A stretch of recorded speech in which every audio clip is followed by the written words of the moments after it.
right, we're going to get started. It's 7:02 now. So welcome, everyone, to Spiritual Frontiers Fellowship, August edition of our show. Tonight we have Darrell Steen, professional astrologer.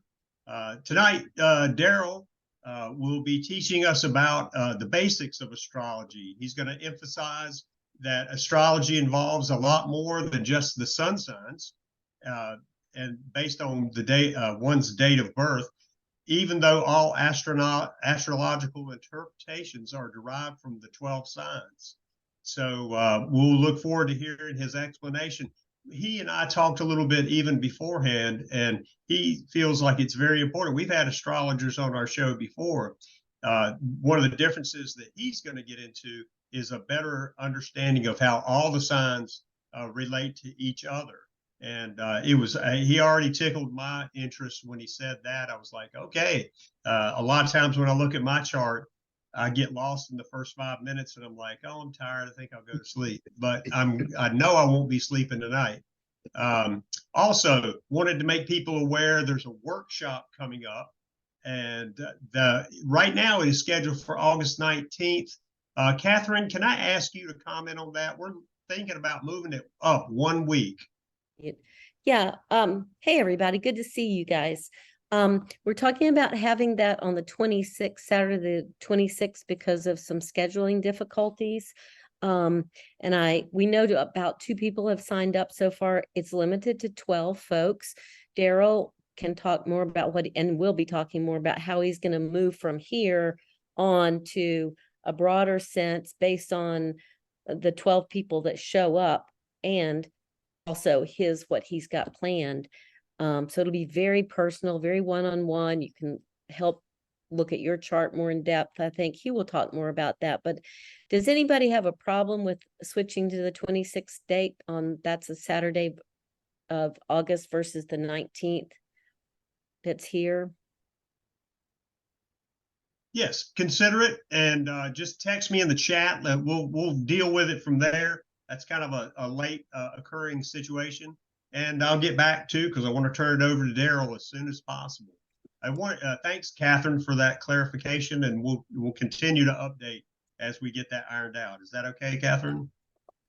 Absolutely. Yes. Okay. Good. All right. So to continue, Darrell will be giving us an a better in-depth understanding of the different signs and how they relate to each other.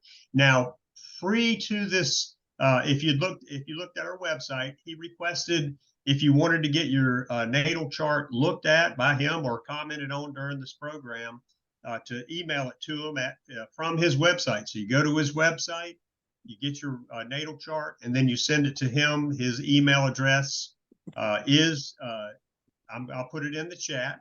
So if you didn't get your chart made and you still would like him to have it and perhaps comment on it, then just go to his site, do one now, send it to him. And I'm putting his email address in the chat.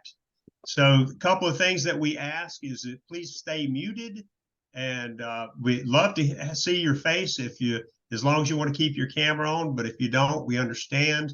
If you don't want to be filmed, that's another good reason to turn your camera off, because we are recording this and it will be presented on YouTube. One of the benefits of coming to our live presentations is our Q&A. And Darrell asked me tonight if we could do the break just a little earlier than we normally do at 8:30. And so we're going to do it at 7:20. And the reason, for your benefit, is so he can have more Q&A time. So when we come back from our little 7-minute break, it's from 7:20, he will be doing Q&A for tonight's presentation. And don't forget about that upcoming workshop, because I'm going to be there as well. Our psychic fair was a big success, and we want to thank everybody for your participation. The profits or the proceeds from that all go to help fund our nonprofit presentations and speakers. So thank you for that, for your participation and your contributions. We still need people on our board. I say it every time. If you've been here before, just get in touch with me, Catherine, people that you know on the board. Text us and say, hey, I'm interested. What do you guys need? And we'll work with you to the level that you feel comfortable, because it is volunteer. We're all volunteers. So I'm going to wrap that up, and I'm going to hand it over now to Darrell at 7:07. Darrell, take it away. Okay, thank you. Appreciate it. Thank everybody for being here. This is the first class I've done in 3+ years, and I've never done a format like this on Zoom. So this is the first time. Aren't you lucky? Well, anyway, what this is about, what I want to do is look at the signs from the perspective of how they affect each other, what they really are. Okay, and to do that, what I'm going to do is talk about different things, and I'm going to pepper this with some jargon. Don't worry about it if jargon doesn't make sense. Don't worry about it. You'll watch this later, and it will. I remember when I was first studying, there was a couple of sentences in this book that just did not make any sense at all. And I went back a couple of years and looked at them, and it's like I couldn't even find it. Everything made sense. I couldn't even, yeah. So it takes a lot of time. We're learning another language. We're learning about life and everything in it. The 12 signs encompass everything, human experience. And like I said, there will be some jargon. I can get preachy. I'm sorry, I'll try not to. If you saw my chart, you'd know why, but yeah, I'll try not to. And so, the signs, before we even look at a chart, the signs, even before we talk about what Aries is and Taurus and Gemini, what they are and what they're not, there are things that have to be kept in mind when you're looking at this. Why does one sign manifest so many different ways? Okay, the overarching situation that you and the person finds themselves in will limit or allow for potential, for energy, for progress. The conditioning. Well, I'm sorry, the overarching, like, in 2020 and COVID, that was, of course, an evolutionary event.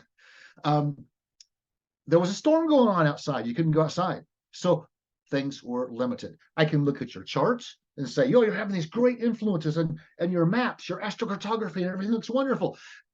But if you go to Ukraine, that might mean you don't get shot. Everything is relative. It's real important. The other thing is conditioning. What were you taught as a child by society is appropriate in life? For example, a lot of relationships, they can be really difficult because a lot of our relationship values are based on procreation and survival. What if that's not what? So what does it look like if you don't do that? Got to break some rules. Anyway, so conditioning. What a person believes. I use this example. Aliens have landed in my front yard and they're walking around. That would be so cool. What if that happened to someone who is a fundamentalist religious person? It could wreck their world. Again, it's that conditioning. What a person expects. Okay, so those things, and free will. People can choose to do. Anyway, like I said, I start preaching. I'm sorry. And then there's astrology. And I think of it as like a kind of like a DNA, your genes. There's a potential. Will it manifest? Well, it depends on your conditioning and your free will. So anyway, so when I talk about these signs, I'm not talking about a sun sign. I may lapse into Aries people are this or that. But I'm not necessarily talking about a sun sign. I'm talking about if you have planets like if you're in Aries and you have 3 planets in Capricorn, you got to weigh and judge how many signs are present, how many aren't. But remember, all 12 are there. Everybody has a Gemini. Gemini is the human need, for example, to communicate. Everybody has that. And all 12 signs, like I said, each one is an area that you have to delve into in order to live a well-rounded life. And think of the Zodiac, the 12 signs, as an alphabet. 12 is a magic number in the world, society, religions all over the world. 12 disciples, 12 months, 12 dozen. We even have a special name for a dozen, a gross. 12 tribes, 12 this, 12 that. It's everywhere. Even some of the ancient monuments they're uncovering that are like 12,000 years old have these 12. They have symbols.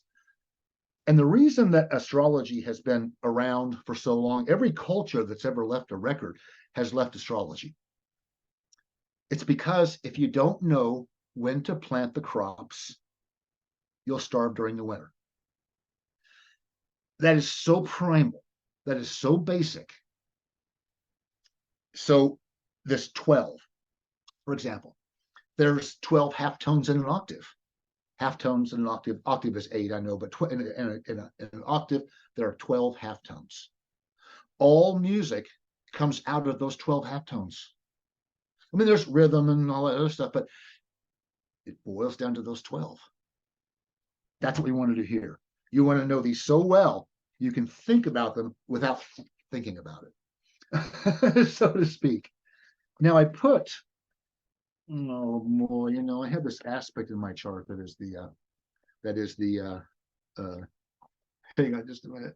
Okay, here it is. Sorry, I digress. There's a, in your handouts, there's a, if you have them, but you'll see it here. I'm going to show it to you here. There's this, let me see if I can get there real close and see if I can hold it still. There's that. I'm just going part of it so you can see what that is. And what it is, when I'm thinking of, whatever I'm thinking about astrologically, this is what is in my mind.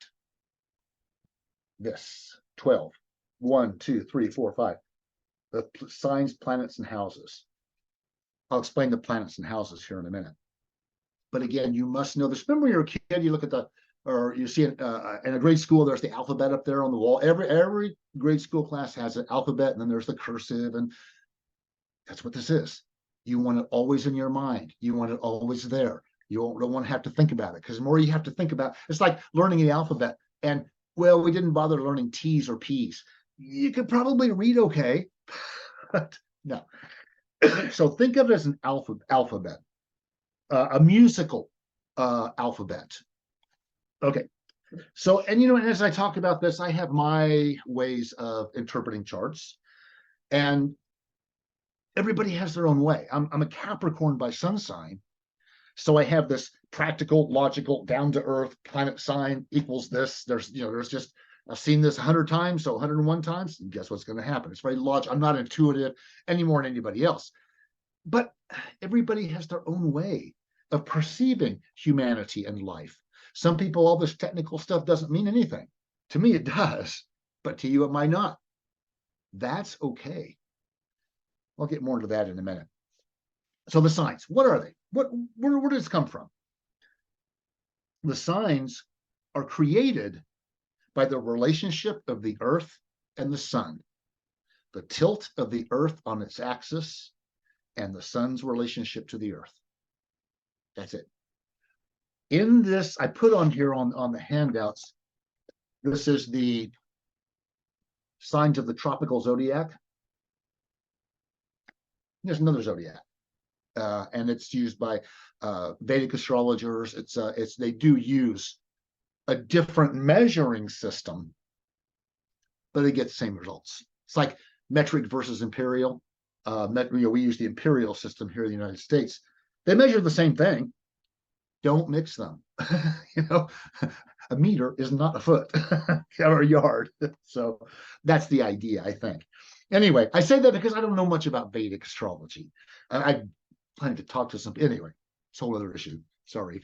And I have a Capricorn practical, but I have a lot of Aries in my chart. This is what I call spasticness that you see here, this over the top kind of frantic. It's Aries. We'll come back to that. So the signs are created by and the fixed stars and constellations to this astrology don't mean anything. The constellations are not the signs. They don't even appear in the same place. I mean, people who are critics of astrology will say, well, you say the sun is in Aries, but actually it's in the backdrop of the constellation Pisces. Doesn't matter. We're measuring from the first day of spring, the solstices. Those define the zodiac. Okay. what they are, the solstices are when, see if I can, of course, look at this. When I used to look up, I had these things I look up. What is the zodiac? How's it measured? What is it? And you get pictures like this. I don't have any idea. I know what they're trying to say there, but it doesn't make any sense. It takes a lot of time. But anyway, so I say it's the solstices are the big deal because that's when the seasons are. All of your ancient monuments, pyramids, and everything are aligned to the seasons, north, south, east, and west. That's that north, south, east, and west. The compass points on a map. Those are your solstices. They are so important. Like I said, if you don't know them, you will plant crops at the wrong time and starve to death. Very primal. Okay, so all right. So now we start with Aries. Now we start with Aries because it's the first day of spring in the northern hemisphere. And Aries is like a beginning. When I get back to Pisces, I'm going to explain how that works. But Aries is the first sign, and what happens is it's the first. Aries represents, when you look at the what we call the natural zodiac, that circle. That's Aries, Taurus, Gemini, Cancer. When we go back to that, Aries is like the sun rising, for example. Aries is at the east. Aries is the beginning. Aries is the first day of spring. Aries is incarnation. It's almost like the way the earth spins, everything comes at us from the east.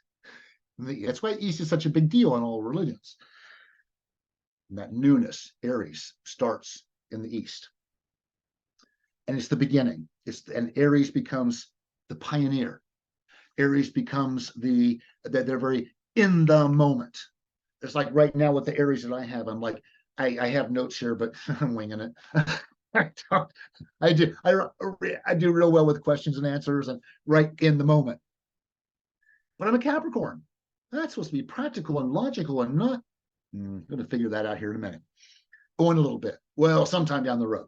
So, action, when you look at Aries, also it helps to think of these 12 signs as being part of a development of mankind and a baby being born. Think of those two things. And Aries, the beginning, represents the hunter-gatherer phase of our development. Aries is in the moment. Aries is headstrong. Aries is enthusiastic. It's spontaneous. And wherever Aries is on your charts, and here, and if you happen to see in here a whole bunch of planets in Aries, the person's going to be Aryan. They're going to be independent. They're going to do their own thing. They're going to be their own boss. They're going to, no matter what else is in the charts. Okay, so planets in the signs is what makes the emphasis on the sign. So the sun sign is, I say it's a planet. I know the sun's not a planet, nor the moon, but it makes it easier. So you've got this,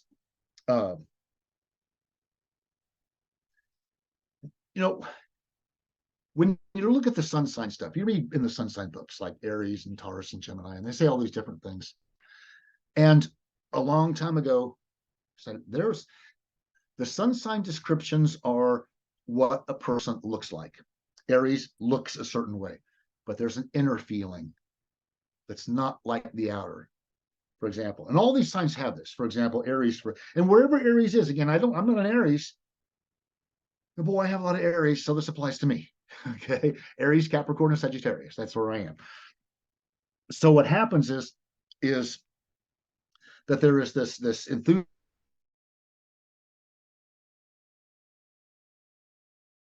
enthusiasm. It looks headstrong, not what's going on at all. You'll read in the book, Aries are leaders. No. Aries are combative. No. It can contribute to a certain arrogance, a certain negativity in the form of anger or whatever. But what happens here is the Aries quality, wherever it is, if it's in your house of career, sign of career, that's the 10th house, Capricorn and Saturn, you're going to have a career that's going to be Aryan. It's going to be physical. You're going to have your own business. You're going to do your own job. You're going to come and go as you please. It's just that simple. The problem with it is saying it's just that simple. It's like these 12 notes. Yeah, music is 12 tones only. Right. Same thing here, but you got to start with that if you don't have that basis. So when you see Aries in the chart, if it's in the house of finances, for example, they're going to do their own, person's going to do their own thing financially. If it's in the house of, if it's in the area of life that talks about home and family, if Aries is there, then that person is going to be the head of the household, the one that is the hunter-gatherer, so to speak. And it's not aggressive, it's not combative. It looks that way, but Aries wants people to stay out of their way, and they considerately stay out of other people's way. It's a sign of consideration. You'll never read that anywhere. So, but again, I'm talking about in terms of sun sign and house and blah, blah, blah. Remember, if you know Aries, if you know Mars, you'll know the first house. Yes, you have a question?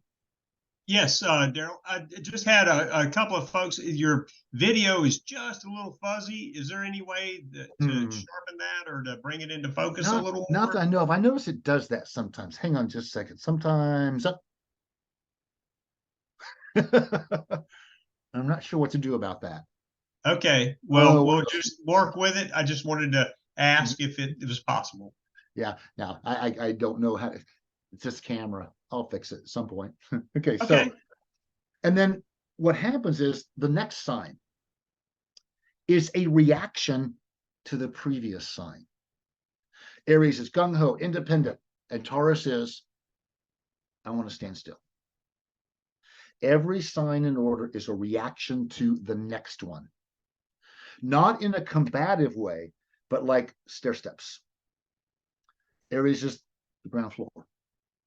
Taurus is the first step. And if we go with our primitive way of, or at least the way of looking at this development of mankind through the signs, Taurus is the idea of storing food. If we can't store food, we can't do this. Taurus, when you look in the sun sign books, it always talks about being materially secure. It's not so much materially secure in the way that we think of it in this culture. It's physical continuance. Taurus wants things to be stable. They want a little predictability in their life. They want things to be, and wherever Taurus is in your chart, whether if it's in the house of travel, then you're going to travel in a luxurious way. If it's in the house of career, then you're going to do something that has to do with the ground, food. Again, there's all kinds of other things, but this is where we begin. Okay, so it's like in the springtime, plants to grow, they need some times when it's calm. They need some time when it's predictable. And Taurus seeks that.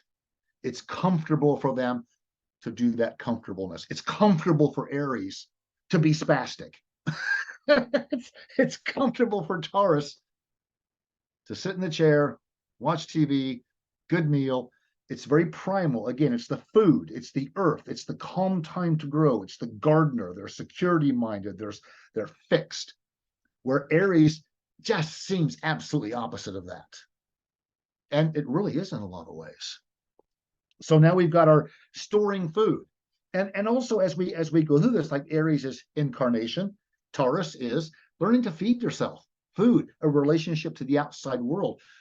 As we go through the signs, they become more complex, not in the sense of being farther along on a continuum. No, because everybody has Aries, everybody has Taurus. But this area of again, looking at food, storing food, as we progress, as human beings progress, we follow this pattern, hunter-gatherer, and then as soon as the food is taken care of, next we can do Gemini, which is communication. Being able to actually write is what it is. Gemini is more about writing. Once we were able to write stuff down, another step. Gemini is curious, information gathering. Again, it's a reaction to Taurus, where Taurus wants to, again, not just sit still, but there's that comfort. There's that. Gemini now says, I need to go out and let's gather information. gather information. It's like a child learning to speak. We have the child incarnated in Aries, food, and now we're learning to talk. Because as soon as the culture, we store food, then, like I said, we can have time to study and learn. If we can't store food, everything breaks down. Okay, so, and it's a continue. Okay, keep going. Gemini has to, it's like information. It's like a computer that's like, has all these antenna out, seek information, information. And there's no judgment. They're very objective. Gemini is a sign that is adaptable. There's no judgment. They're almost playful. But again, the child speaking and the culture or the society learning to write. And that adds another step up the continuum of how we deal with ourselves and how we deal with the world and society. Okay, so Gemini has to do with, like I said, this writing, but also it can go over to speaking and communicating. And so wherever Gemini is in your chart, that's a place where you are going to need a lot of information. If it's in your house of relationships, you're going to need someone who is communicative, who is talkative, who is able to do this information gathering, this non-judgmental thing, this playful thing. You will look for that in a partner if Gemini is in that area of the chart. Okay, now, these first three signs, Aries, Taurus, and Gemini, they're a group. They are, I don't want to say primitive, but they have to do with the solid base of Aries, Mars, in the first house saying, I do my own thing. I am individual. I am here. Do my own thing. And then Taurus says, oh yeah, wait a minute, but you got to make some money to buy food, or you got to go out and hunt so you can have food, or you have to go out if you want to do more than just hunt and gather, have some time, store some food. And then Gemini is that basic writing. So you have in the first three signs a group that talk about your basic personality, the basic ideas that make us human, the basic things that we need to do in order to grow, develop, or whatever. So these first three are, like I said, they're very personal. If you see a lot of planets in Gemini, Taurus, and Aries, or strong Mars, Mercury, or Ceres, or a very strong first house, third house, or second house, it's going to be this personal. The person, individual, is experiencing life at their level. It's very personal. It's non-objective. It's completely non-objective. So when you see these things, that's what you want to think. Okay, so now the next three signs, again, Cancer is a reaction to Gemini. Cancer is now the individual who's growing up realizing, I'm part of a family. I'm part of a group. There's more than just me in the world, so to speak. I know that sounds bad, but that's not the way they think. It's just a metaphor. But this idea of being a part of a family, needing some sort of a family group, some cohesion. Cancer is everybody's need to have a past, to know where they came from, to have a sense of not just belonging, but emotional community support. Cancer has to do with a lot of times you'll see it's the mom or the dad or one of the parents, and sometimes it can be. But I see, in the way I interpret charts, I don't like to look at a person's childhood that much. I don't like to look so much at other people through the chart, because you look at the chart and Cancer and Capricorn talks about the mom and the family and all that, but you've got that issue, you've got your parents' view, you've got your view, you've got reality. There's a lot of variables that go into that. So be careful in trying to interpret for, what was my mom like? I don't have her chart. I don't know. Anyway, so, but you'll read a lot about that. Cancer is one of the mother, the female figures, that kind of a thing. And to a certain degree that works, but not all the time, not enough for me to say, aha, that's the thing. In all the writing that I do, and all the stuff that I do not mention the male female. That is not, I don't think that's a night and day duality. I think of us as being spirits, as humans, and our outer male, female, black, white, gay, straight, whatever, does not matter. I mean, it does, because that's conditioning. So when I think of this as being the mom, female, yeah, that kind of works. It's kind of that image. It's kind of that nurturing, it's just my own personal thing. The bias of your interpreter colors your reading considerably. Remember that. If someone says they don't have biases, no, everybody does. Because we all have conditions. We all were taught things. And Cancer, wherever it is in the chart, is a place where you have a real long memory. It's a place where there's that need for that family feeling, that it's hard to describe. Home, mom, and apple pie. United States is a Cancer, July 4th, 1776. And we are at our 248th year, which is a real critical year. But anyway, but what happens is this comfort, this family, this awareness of the part of the group, and it's for survival. Okay, you gotta excuse me just 1 minute. Go on, please. Go on. There you go. Sorry, I apologize. I should have had him out of the room before, but they rule. Anyway, so the Cancer is probably the sign that I understand the least. I'm Aries, Capricorn. Cancer is a sign in my chart that's not real active. So, but it's the feeling that it is.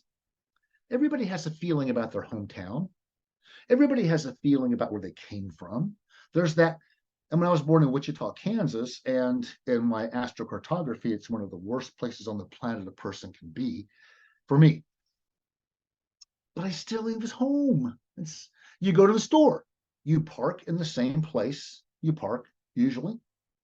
If someone's there, there's a little bit of a feeling of it's conditioning. That feeling of is incorrect.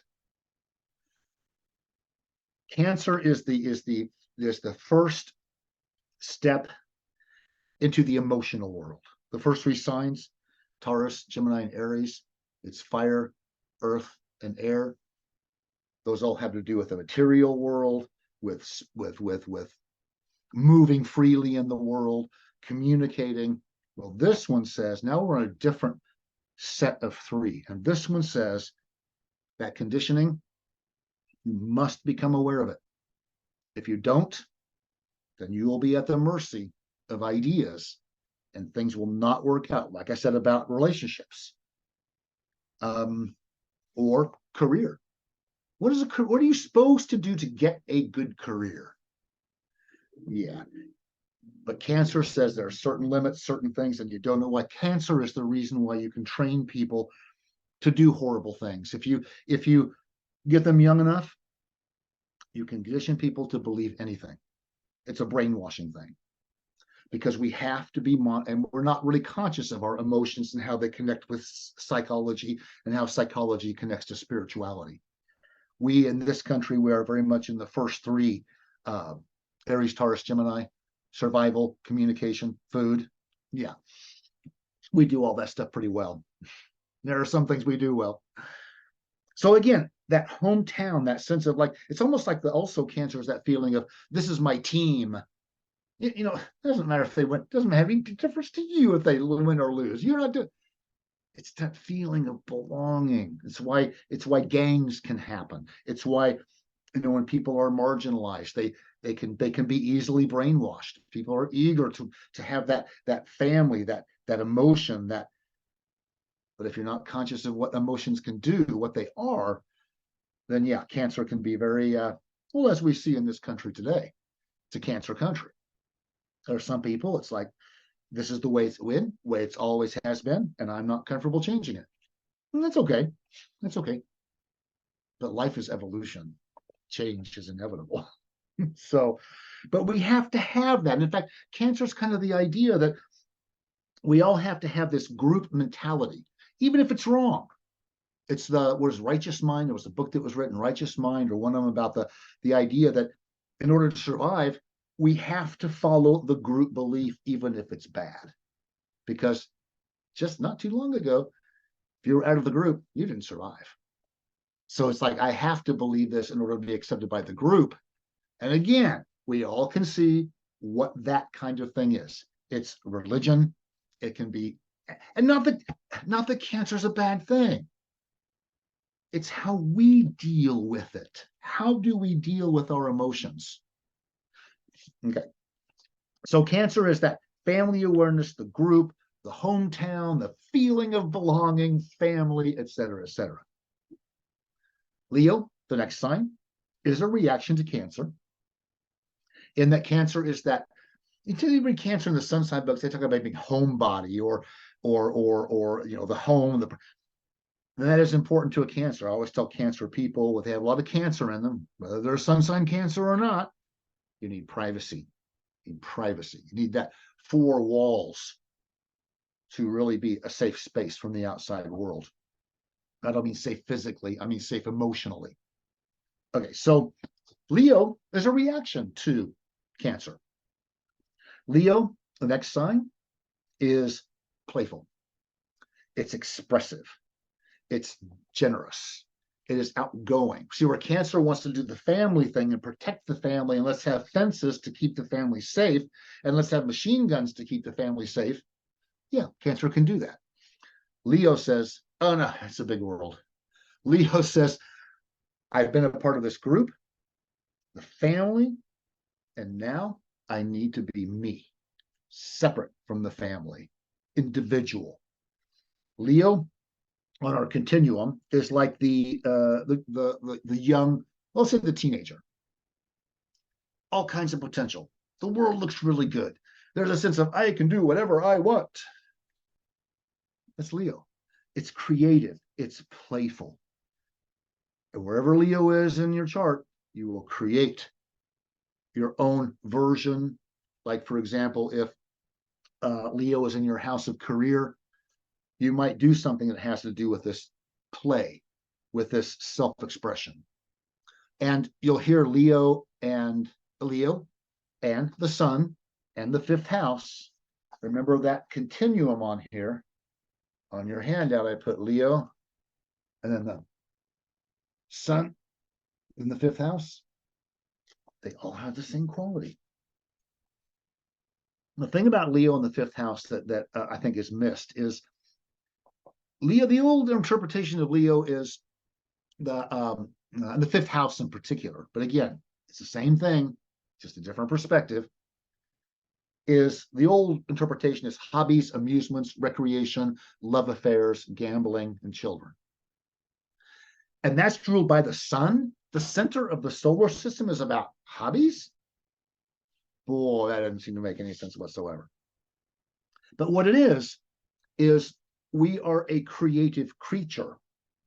We create these cities. We create this network. We create all this stuff around us, and we have to be creative or we will die. Okay? What I mean by that is, well, maybe not die, but all work and no play. Yeah, makes Jack a dull boy. Yeah, that's yeah.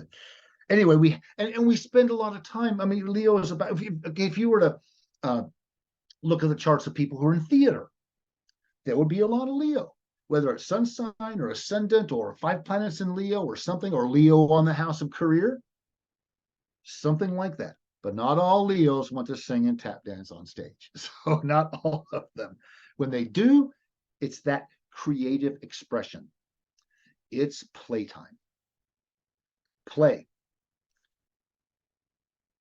It's attributed to Einstein, but play is the highest form of research. The worldwide famous cook made mud pies when they were little. Get out of the mud. Don't do that. You're getting dirty. You're getting close. Okay, now there's association that's bad with food, with play. So that's a conditioning factor. But anyway, but again, we have to be able to play. The kid flying kites ends up being an astronaut. The kid that, we're all still kids. That's what this is saying. Leo says we all have that child self. And the reason the fifth house in Leo is about children is because whenever you have children, it really brings out your own child self. And that's what has to be paid attention to, your own child self and the play. We watch stories, we watch movies, we watch plays, we watch all kinds of things that are informing us about ourselves. That's what Leo is. In fact, the creativity part is so important that in the Judeo-Christian Abrahamic faith, one day off, Sunday, don't work, it's a sin. Okay, how do you explain concepts like that to primitive people? You say, well, God doesn't want you to do this. There's this little germ, this little thing. I'm sorry, I digress. So Leo is like the teenager, young adult, the full of potential, eager to see the world. They're generous, they're outgoing, etc., etc. And when we get to, and Leos always seem to have this hair thing. Leo, us rising in particular, but Leo moon, Leo sun, a lot of Leo, they have this emphasis on their hair. I don't know what it is, but not all of them, but it's a big deal. The lion's mane, the hair thing. In fact, when you look at the symbol for Leo, it's often said it looks like a nose of a lion and the face of a lion. Anyway, so the Leo is like, I have potential. I have personally. Okay. Now, when we get to Virgo, there's a reaction where Leo is like, I want to play. I want to see the world. I want to make mud pies. Virgo is, I want to work. I want to learn a skill. Once you get to that teenager part, or you get to that young adult part, or I can do anything. Well, in order to do anything well, you have to learn it. You have to skill gather. You have to learn work, productivity. That's real different from Leo. Leo wants to play and sing and tap dance on stage, metaphorically speaking. Virgo wants to stay behind the scenes and work and learn. Virgo is like the energy that goes into your continuing education for your career, your vocation. And when you look at Virgo, the sixth house, and Mercury is the old ruler. I've got a lot to say about that. I don't think Mercury is the ruler, but that's a whole other subject. But there's this productivity work. It's kind of an education is what it is. Not education, ABC 1, 2, 3, but like learning how to build something, learning how to put pieces together, learning how to manipulate material reality to make it work for you. That's Virgo. The symbol of Virgo, the Virgin, that just means full of potential. That's the old meaning of the word virgin. And it's almost like Virgo is not quite ready to step out into the world yet. I've got to have this job. These first 6 signs have to do with your development, your understanding of yourself, your understanding of yourself in the world. And again, wherever these are in the chart, it's going to be that way. Virgo, and you read the sun sign books, Virgos are nitpicky and detail-oriented, yet you go over to some Virgo, or someone has a lot of Virgo, and their house is a wreck. It's like, what's that? Virgos need Virgo sign, whatever it is, whatever's on your chart, you think things through thoroughly. Now that you have to act, Virgos often, moon of Virgo in particular, often make lists and details. The list isn't important. That's just a way to help organize the mind. That's what Virgo is about. So wherever Virgo is, there's going to be that. It's practical. It has logic. It's detail-oriented, thinks things through. So if that were on your house of friendships, for example, you might be real picky about them, which is not a bad thing. And again, something being good or bad. What's the good side of the sign? What's the bad side of the sign? Yeah, I don't want to go quite that far, because good and bad is in the eye of the beholder. But these first 6 signs, when we look at them on the chart, they're the bottom 6 houses. When you look at this natural zodiac thing that I say I have in my head that you should have in yours, they're the bottom 6 of the circle. So they have to do with personal stuff. And those 6 houses are below the earth. So they have to do with personal stuff. Okay, so now we're heading into the second set of 3, Cancer, Leo, and Virgo. They have to do with me getting ready to experience the outside world. Like the first 3 are like my bodily needs, my need for food, my need to talk. Now with Cancer, Leo, and Virgo, we're getting into other people being involved. With Cancer, it's the family. There's someone else involved now. With Leo, it's the awareness of yourself within the world of other people. And Virgo is learning a trade so that you can do something with the outside world. So those three have to do with personal and outside. And again, let's go on. You get it. And I said they get more complex, but when we get to Pisces, I'll explain what happens here. Libra, the next one, a reaction to Virgo, where Virgo is studious. It tends to be on its own. It's humble. It seeks to know, like Gemini to a certain degree, but it wants to know practically, logically. So then Libra comes along, the next sign, the next step up. And it's like there's this diplomatic, objective. Libra is the sign wherever it is in your chart. It's where you're going to want one-to-one situations. It's where you're going to work best with people one-on-one. It's where partnerships can form. And it has a lot to do with your attitude about committed, contractual relationships. Now, I know Libra is supposed to be about marriage partner. Well, but it's not about love. It's ruled by Venus, but it's not about love. It's about cooperation. And there's a way of looking at the solar system technically. Yeah, we'll get into that. This is an air sign. This is something that is not emotional. It's objective. And Venus, therefore, again, if you look at your Libra, there's Venus, and there's the seventh house. Venus is not emotional. Venus has to do with cooperation. That's why when you look at all the books, it's like the business partner and marriage partner. Those are contractual agreements. You'll also even read that Venus is about money.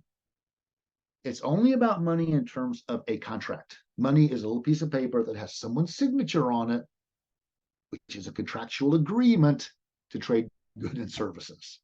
So Libra ends up being more objective, non-emotional, and they love the opposing view.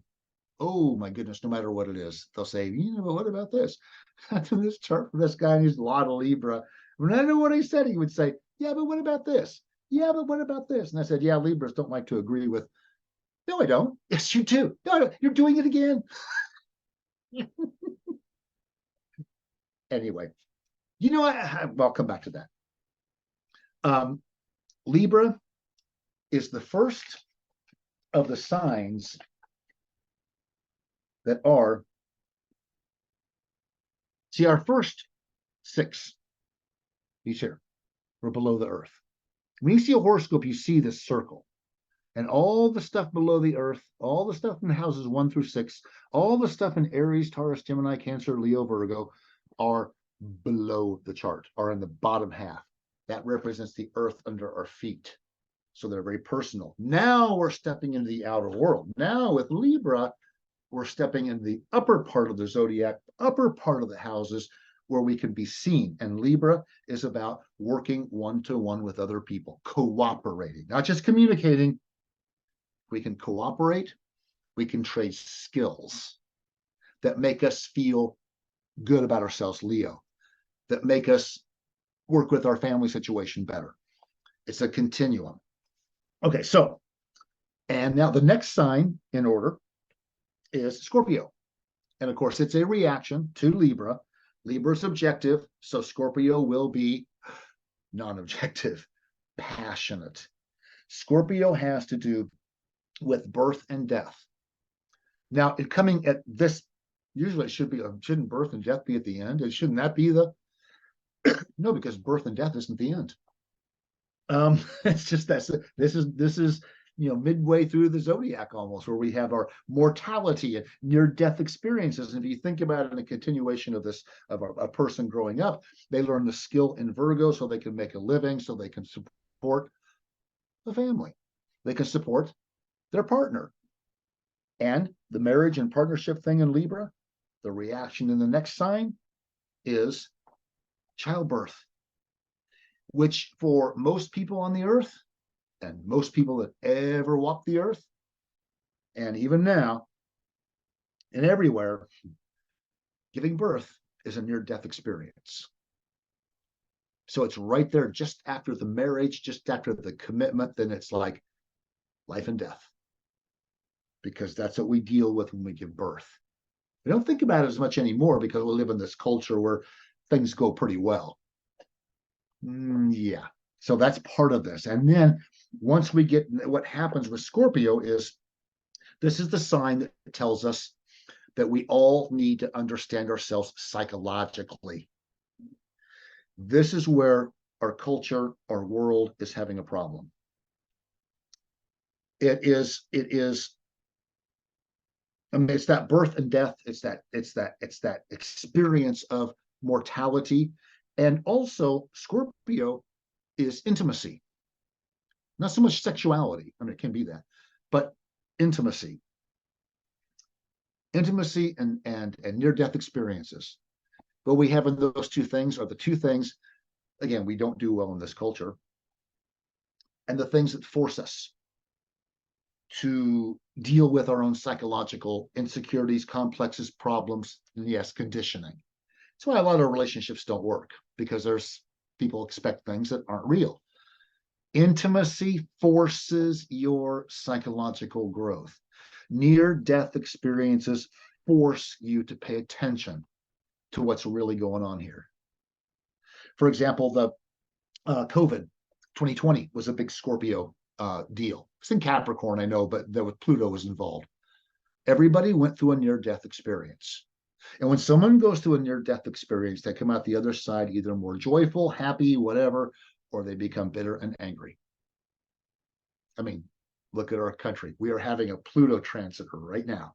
This mortality, birth and death, it's a big, we all see it. You don't need a chart to tell you, but it just happens to. But it's all evolution. COVID's evolution. What's going on now in the country's evolution. So at some level, it's okay. I don't know.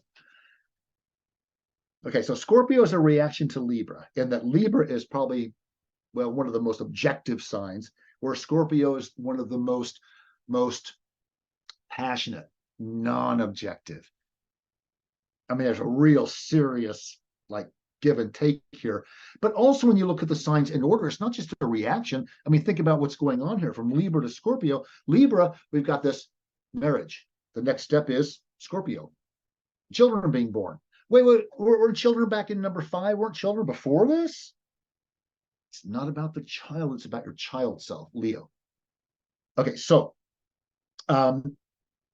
Scorpios need to get to the bottom of why things are the way they are. Scorpios delve into the depth of things. Scorpios can be very psychological, and they can be very private, and they can be very stubborn. Anybody that has a lot of Scorpio, again, doesn't have to be Sun and Scorpio. The Sun and Scorpio counts, of course. So as we do this thing, as we go further, like this child growing up, or society, Libra is marriage, partnerships, and then birth and death is the birth of children to continue. But see, Scorpio is also that psychological. That's what it really is psychological. And if we can't understand our own psychology, we'll screw up the rest of it, the rest of the signs in this metaphor of this is society growing, developing. Cancer and Scorpio have a relationship. Cancer is that emotion. Cancer is ruled by the moon. When you look at Cancer, you want to think of the moon. That's what this symbol here, moon, Cancer. And what happens is the moon is actually a big dead rock in space. The Earth moon is a double planet system. Pluto is a double planet system. They're the only two in the solar system. And the moon was formed from the Earth itself. In the early solar system, there was a Mars-sized planet crash into the Earth. It all became molten, spilled out all this stuff, and that became our moon.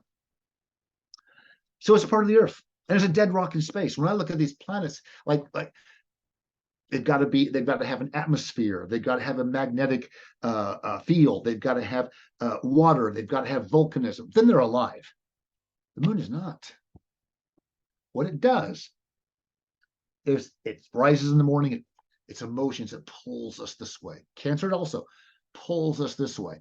Then as this moon moves overhead, we get pulled this way, and we get pulled that way. The moon is full today. It's the tides. It's this. It's like getting beaten back and forth with emotions. What it is like the stick. Whenever you're making a cake or something, you got to put all that stuff in there. Then you got to beat the hell out of it. Yeah. And that's what the moon does. It stirs everything up, the tides, all this stuff, emotions, feelings. Just that. That's it. Cancer. Water sign. The next water sign is Scorpio. Out of that emotion comes psychology. We have more potential than we can realize right now. We are just beginning. And this is the phase we're stuck at. Our own psychology. In this culture, we demonize psychology. Look what we got. Until we can understand ourselves as being this psychological creature, not an intellectual one. We have intellect, but it's not the main thing. So anyway, so this is how this moves forward. So Scorpio, you can see it gets starting to get more and more complex, more and more details, more and more. Okay, so we're at Scorpio. Yes, we're at Scorpio.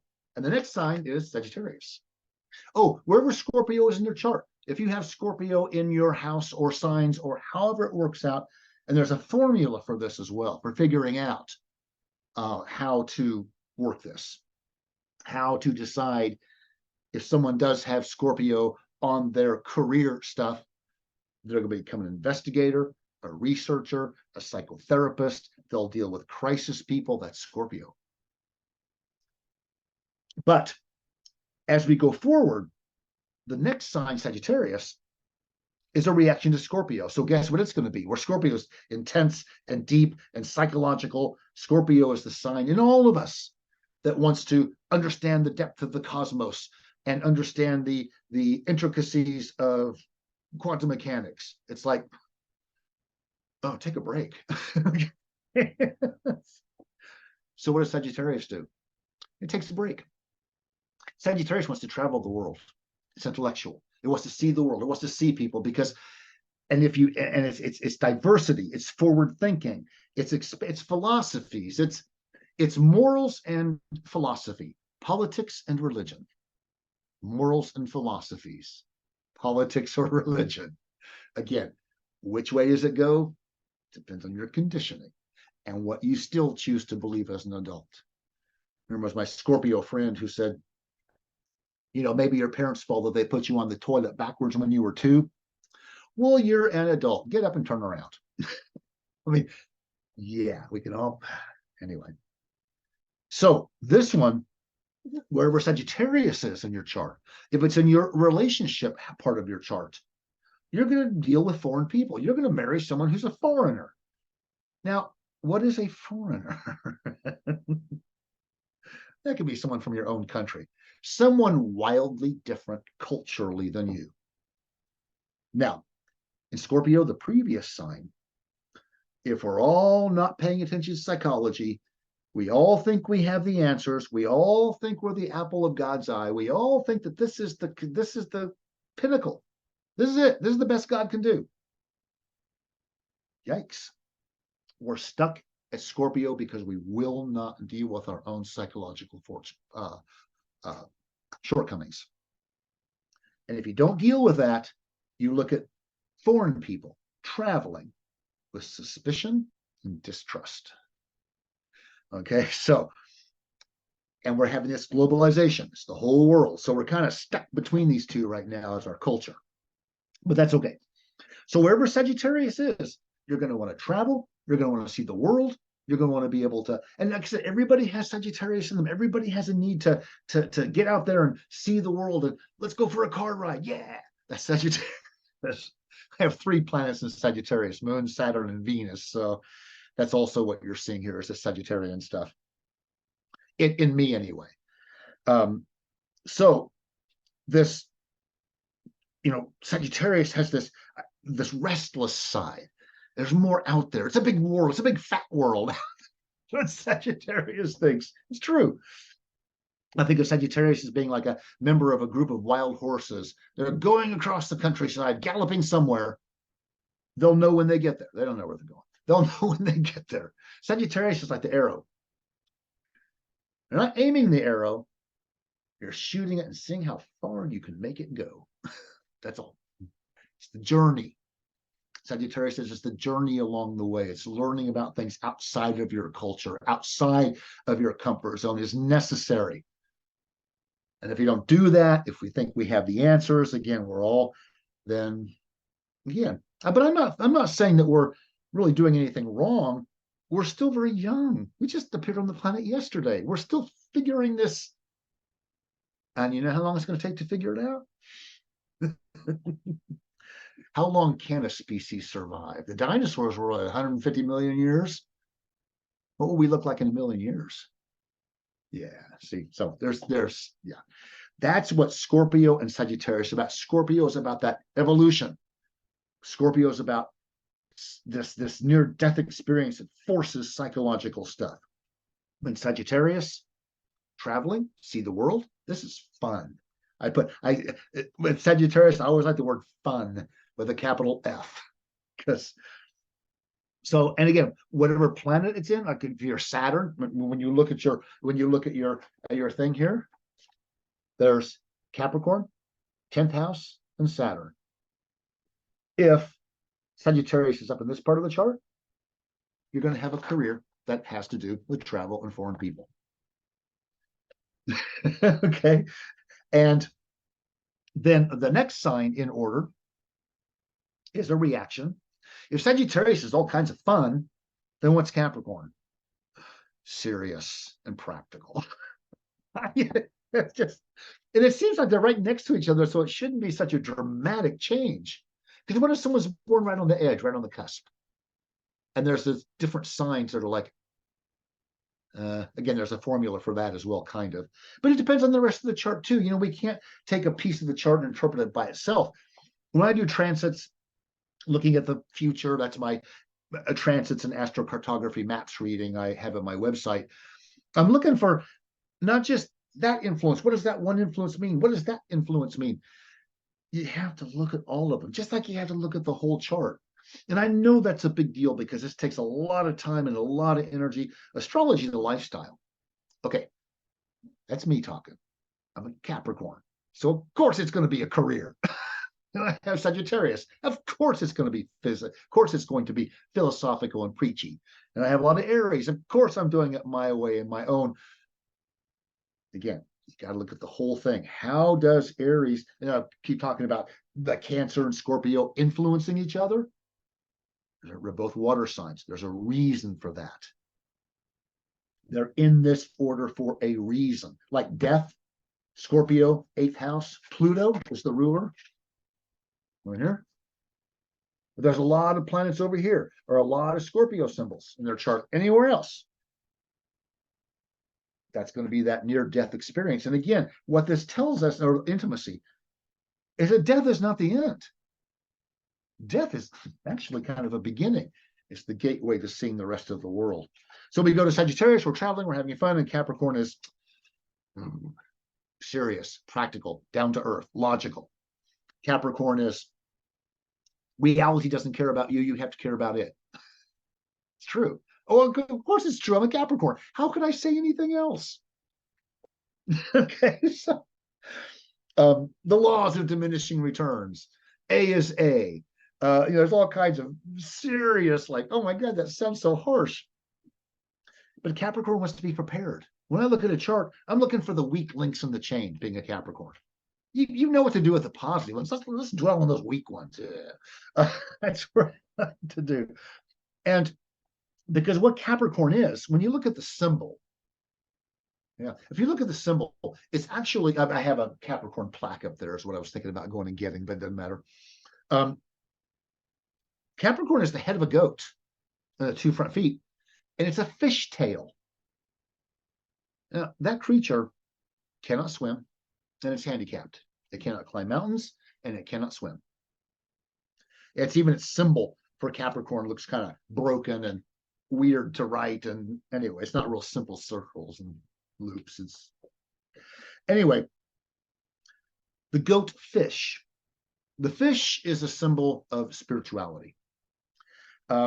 So Capricorns do have a spiritual side that is,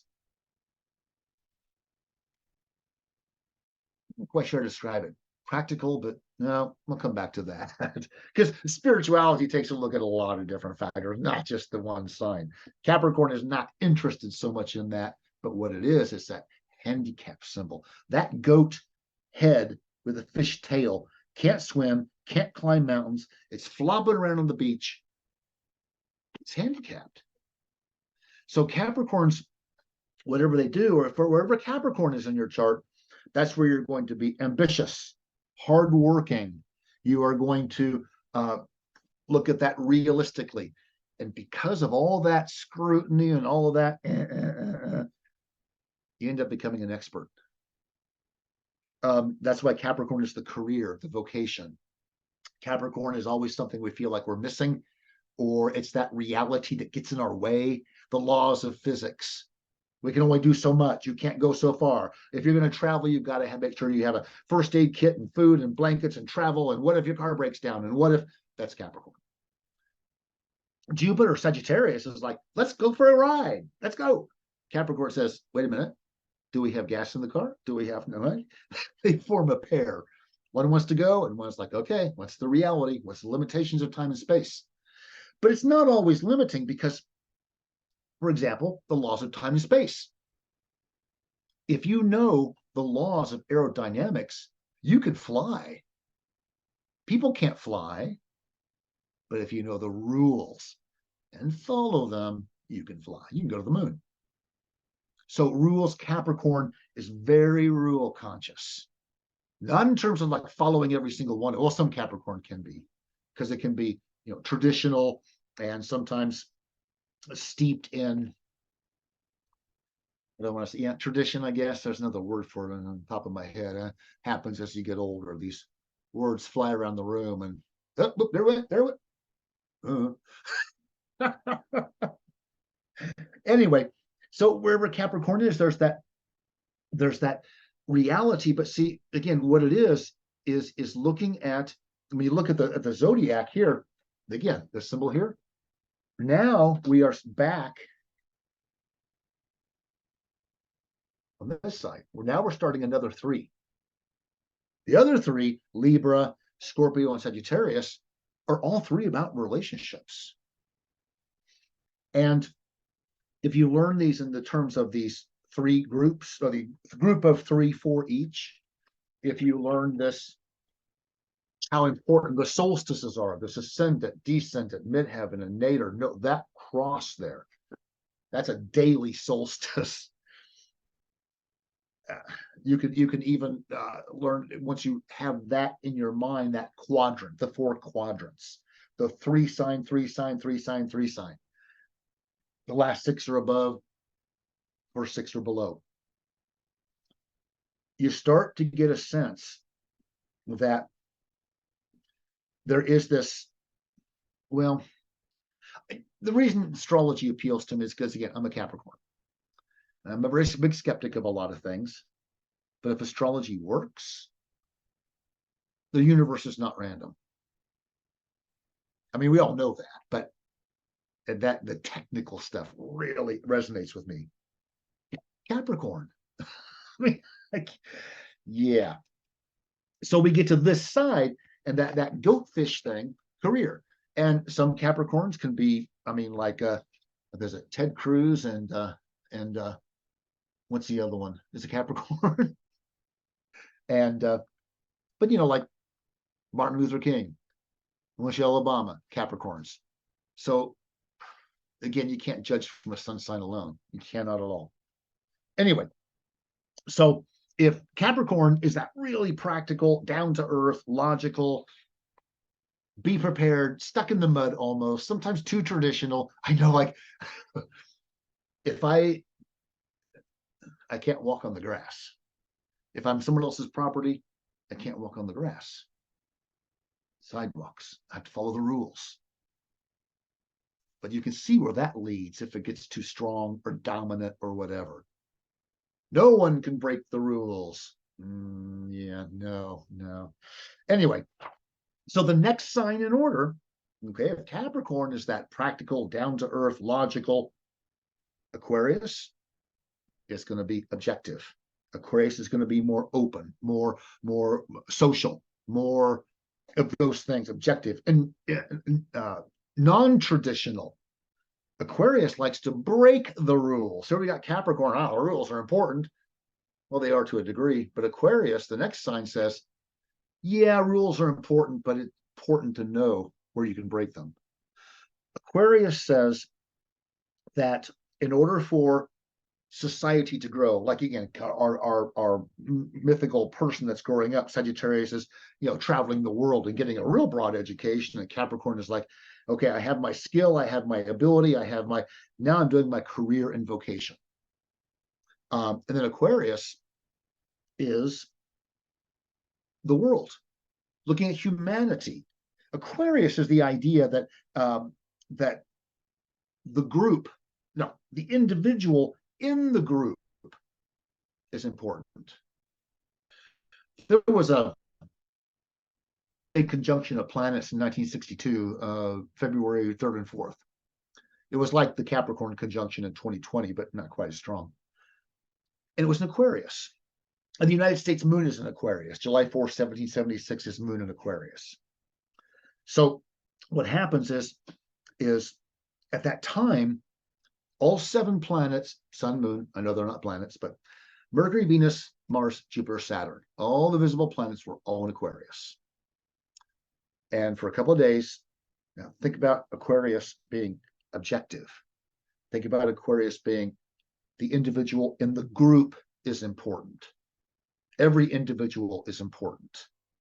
What happened in 1962? Civil rights. The individual matters. So you can see even Aquarius, what it is by just looking at that incident. And what happened in 2020 Capricorn? Pluto, our world, our sense of politics, our sense of money, our sense of business, power, it all needs now to evolve. Not just change. I mean, God, evolve. What does that look like? We don't know. We haven't evolved yet. But there's got to be a crisis. For us to evolve, for example, us to evolve as a species, there's got to be a crisis that forces things. Climate change, disease. They're our friends, kind of. What gets bad is how we react to them. Anyway, so with this Aquarius thing, it's that individual in the group.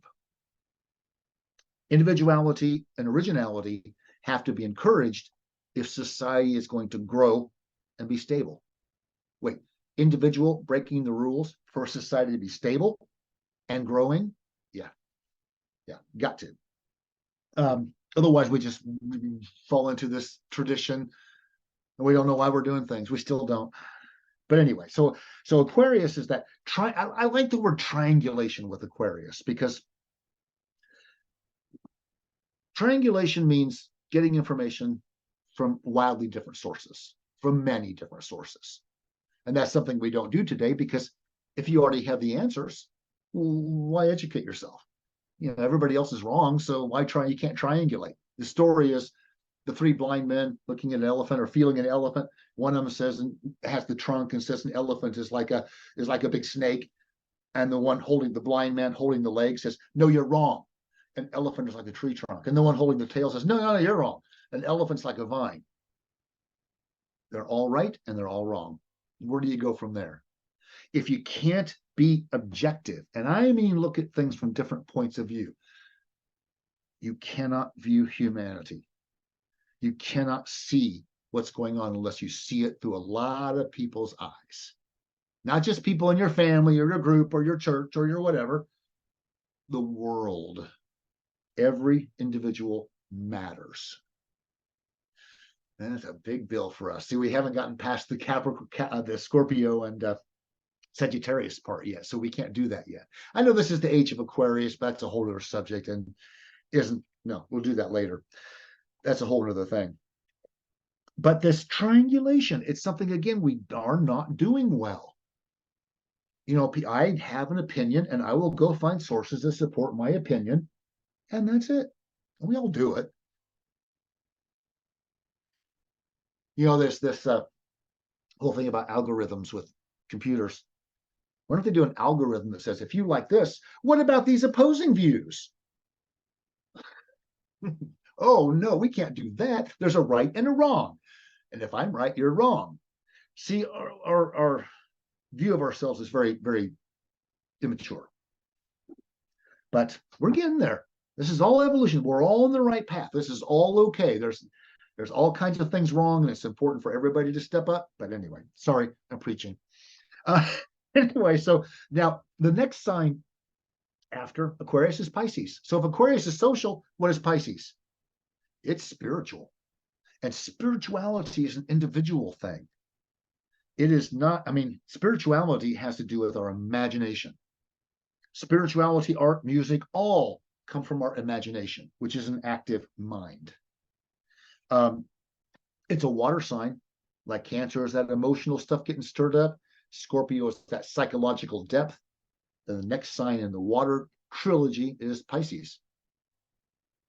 If you can't view humanity as a group of important individuals, everybody, and if you can't do the spiritual thing.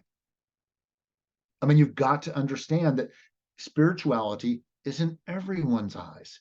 That's why everyone is important. Everyone's unique. And if we can do that, then we can really get to spirituality. Spirituality, the symbol is Pisces is two fish swimming at 90 degrees, and they're tethered together by a cord that's open. Anything 90 degrees is like an intersection where accidents happen. And Pisces has that yearning, that sense of spirituality. Wherever Pisces is in your chart, if it's on your career house, guess what your career is going to be? And again, it takes other things as well. We can't just say one thing in the chart and that's it. There's got to be other. You're looking for themes in the signs and the houses. You're looking for which is the kind of thing I want to do in this class on the 26th. Yeah, 26th. I have no Virgo in my chart, so details are like, and half the time my brain's on Pluto. So, yeah. So anyway, and again, and I know this is repetitive, the signs over and over again, but it's like scales in music. You just have to learn them by memory. There's no way around it. And even the symbols have meaning, like the arrow for Sagittarius. Taurus looks like a potato. Gemini is the twin pillars of Isis in intellectual stuff. So that all the signs are these symbols for a reason. The planets, the signs, everything. And this dates back thousands and thousands of years. Anyway, so I think we're about at the point where we want to take a break and do. Oh wait, how close are we? Yeah. Hey, good Yeah. Good information. We're right at 8:19, so you've Okay. got another minute or two. If one of the thoughts I had before we leave, and it's always the thing with astrology for me, is I loved your explanations of the different signs. Is there a progression? You use the words spirituality, and is there like some progression that they go? Or I guess it starts at 8 o'clock around house number 1 is around 8 o'clock, right? In the morning. It's the morning. Wherever the morning is, that's the first house. Okay. Locally also. Anyway, I give it back to you. Is there like a bring together, a flow? The only thing that I can see in this flow is that, the Aries is the beginning, Taurus is food, that continuum of a child growing up or society developing is the best way to think of that. But then we can get into it even more deeply. If Libra is relationships and Capricorn is career, isn't there often a lot of conflict between the marriage partner, commitments there versus career? It's in the zodiac already. We can look at it here and say, that is square, that they don't get along. What do we do about that? So we can even go that far, like I took with Cancer and Scorpio and Pisces, and tied them all together in the spiritual continuum. The moon is the emotions. I mean, it's right there in the sky. It's right in our living room, so to speak. It's on our front porch. So there's that continuum. The Scorpio is the water continuum. There's that psychology. But yeah, there is that continuum all the way through. And then we can go back and look at not as a continuum, but as how each sign reacts to the other. If Aries is independent, doing my own thing, Cancer is family, you can see an automatic problem there. If family, number 4, Cancer, is Libra, Cancer is your home and family, and Libra is your marriage partner, you're bringing a stranger into the group. How many conflicts between family and in-laws? And you can see all of these things as if you see the whole thing as, like I say, as this continuum. Because you can take pieces of that continuum and see where they get along and where they don't. Like Pisces, Neptune, the 12th house is spirituality, and Sagittarius, 9th Jupiter, is philosophies, morals, ethics. So shouldn't spirituality and no, they're square in the chart. They don't get along because Sagittarius is like formalized religion and spirituality. It's not religious. I know people, we use the terms kind of interchangeably. It's a mistake. You can see it right here in the natural zodiac. Yeah. And thank you, Darrell, for your wonderful presentation. We love having you here tonight, and we're looking forward to the question and answer. Thank you. Okay. And thank you again, Darrell, for being with us tonight. Thanks.